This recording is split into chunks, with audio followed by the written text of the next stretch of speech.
நம்ம ஏசப்பா ரத்தத்தை பயன்படுத்துவோம். இன்னைக்கு அமாவாசை அன்னைக்கு, வெள்ளிக்கிழமை அன்னைக்கு எதுக்கு சேட்டை ஜாஸ்தியாக இருக்கும் பாருங்க, பெரிய சிலுவையாக இருக்கும் பிரேயர் ஆயில். இயேசுவின் ரத்தம் ஜெயம். ஆமேன். அவன் சிலுவையும் தாண்டிட்டு உள்ள வந்து தலக்கமாட்டில் உட்காந்துருப்பான். ஆமேன் சொல்லுங்க. ஆமாம், நிலைக்காலுக்கு ரத்தம் பூசி எதுக்கு? இதயத்துக்குள்ளெல்லாம் ரத்தம் வரணும். ஒரு ஆமேன் சொல்லுங்க.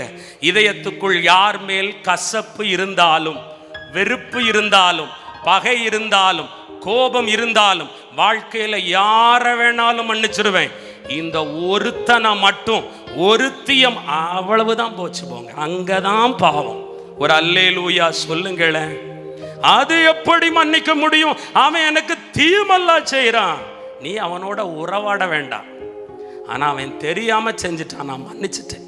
அந்த மனசு வந்தாதாங்க கிறிஸ்துவின் பிள்ளை. ஒரு ஆமேன் சொல்லுங்களேன். ஒரு அல்லேலூயா சொல்லுங்களேன்.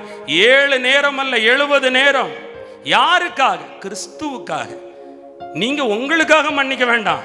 அவர் உங்களுக்காக தன் ஜீவனை கொடுத்தார்ல, தன்னையே தந்தார்ல. அவருக்காக உங்க பிடிவாதத்தை கொஞ்சம் விட்டு கொடுத்தாதான் என்ன, அதான் பரிசுத்தம்.